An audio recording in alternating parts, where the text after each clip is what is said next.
अस्सलाम वालेकुम। बेटी अपने ससुराल से बददिल होकर मैके आ गई। बाप ने कहा, तुम्हारे हाथ का खाना खाए बहुत दिन हो गए हैं। आज मेरे लिए एक अंडा, एक आलू उबाल दो और साथ में गर्मा गर्म कॉफ़ी। लेकिन इन सब को 20 मिनट तक चूल्हे पर रखना। जब सब कुछ तैयार हो गया तो बाप ने पूछा, आलू चेक करो, ठीक से गलकर नरम हो गया है। अब अंडा छू कर देखो, हार्ड बॉयल हो गया है। और कॉफ़ी भी चेक करो, रंग और खुशबू आ गई है। बेटी ने चेक करके बताया कि सब परफेक्ट है। बाप ने कहा, देखो, तीनों चीज़ों ने गर्म पानी में यकसा वक्त गुजारा और बराबर की तकलीफ बर्दाश्त की। आलू सख्त होता है, इस आजमाइश से गुजरकर वो नरम हो गया।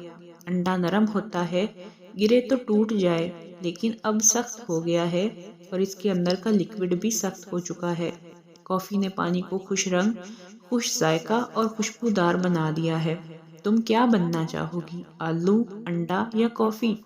ये तुम्हें सोचना है। या खुद तब्दील हो जाओ या फिर किसी को तब्दील कर दो।